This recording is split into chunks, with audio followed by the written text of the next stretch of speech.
네, 안녕하십니까. 김선생의 서울 이야기를 진행하는 강사 김효입니다. 이번 시간에는 만리현과 만리창이란 제목으로 말씀을 드려보도록 하겠습니다. 한마디로 이 만리고개, 큰 고개라는 의미가 되겠고요. 만리창은 선해청의 별창으로 운영이 되었었던 창고를 의미하게 되는데요.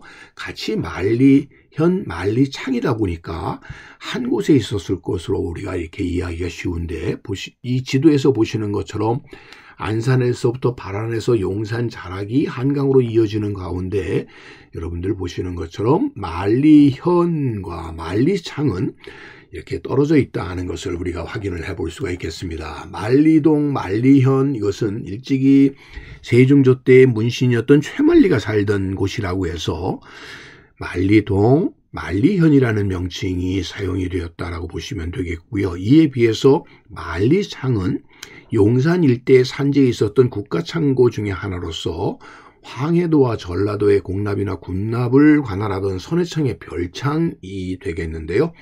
이게 다른 창고에 비해서 가장 늦게 만들어졌기 때문에 새창, 신창이라고도 이렇게 불렸다고 하는 것을 알 수가 있겠습니다.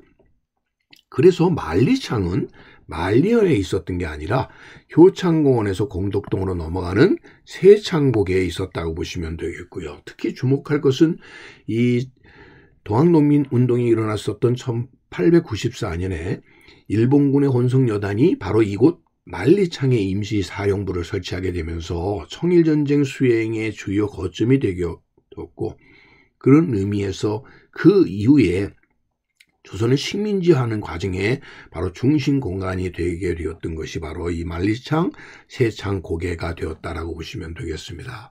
안산에서부터 발원하는 산 자락들이 한강으로 이어지게 되면서 용산 구릉산맥, 노고산 구릉산지, 와우산 구릉산지를 이렇게 이루게 되면서 한강과 만나는 물구비에 용호, 마호, 서우라고 하는 세 개의 포구가 발달하게 되었던 것이고요. 가장 먼저 발달했었던 이 서강 쪽의 양화 나루는 작은 고개라고 불릴 수 있던 아현을 거쳐서 서소문, 한양, 도송내로 유입이 되는 이런 도로가 발달했던 것에 비해서 마포의 경우는 큰 고개라고 불렸었던 만리현을 거쳐서 남대문으로 이어지는 이런 도로망이 발달하게 되었던 것이고요. 용산의 경우는 남대문으로 이어지는 과정 속에서 새창 고개를 거쳐서 남대문으로 이어졌다라는 얘기가 되겠습니다. 그러다 보니까 이 만리현과 새창 고개에 있었던 만리창은 그 위치가 서로 다를 수밖에 없었다라는 것을 알 수가 있습니다. 이처럼 도성 내로 유입되게 되는 한강변의 중요한 도로망이 바로 이 서강 그리고 마포와 용산 지역을 중심으로 해서 발달했었던 이 3개 나루터가 도성내로 들어가는 이런 길목 속에 위치하면서 먼저 발달했었던 것은 작은 고개, 그래서 흔히 애고개라고 불렸었던 것이 오늘날 아현이라고 하는 명칭으로 남게 되었었던 것이고요.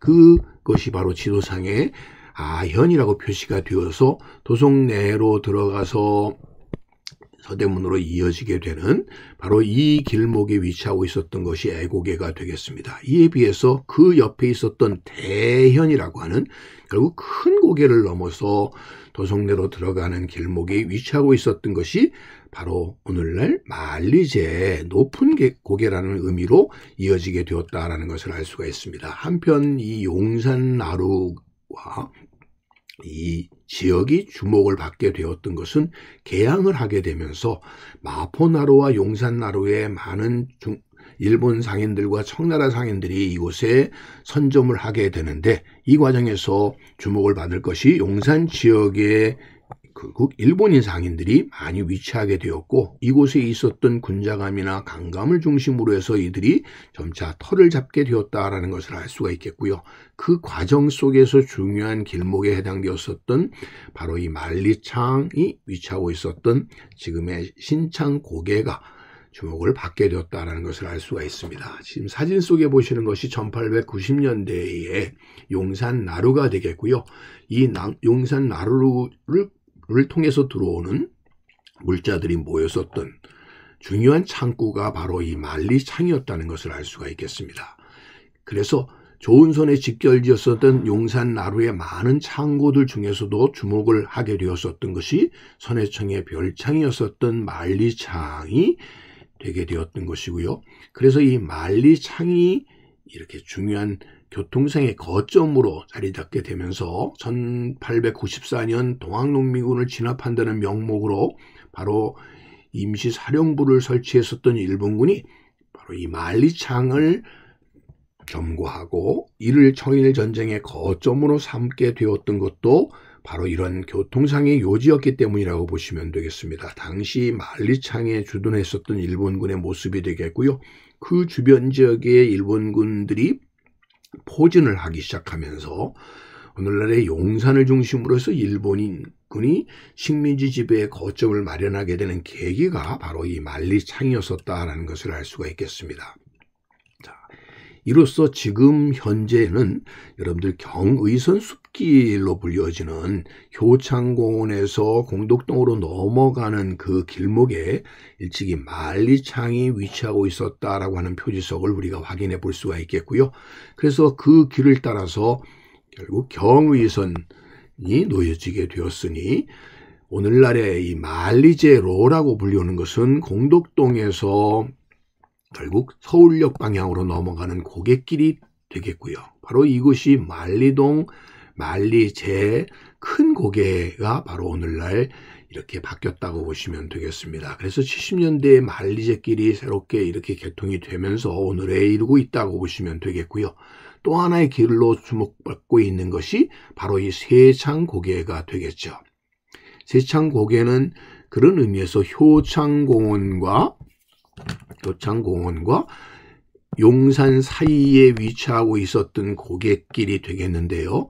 이곳에 일찍이 있었던 세창고개에는 용산선이라고 하는 경의선이 지나가던 곳이 오늘날 이렇게 바뀌어서 세창로로 바뀌게 되었던 것이고요. 이 경의선이 지하 전철화하게 되면서 오늘날은 경의선 숲길로 이렇게 자리 잡게 되었다라고 보시면 되겠습니다. 그렇게 되면서 이곳이 일찍이 만리창이 새로 만들어진 창고라고 해서 새창고개 혹은 신창고개라고 불려지게요.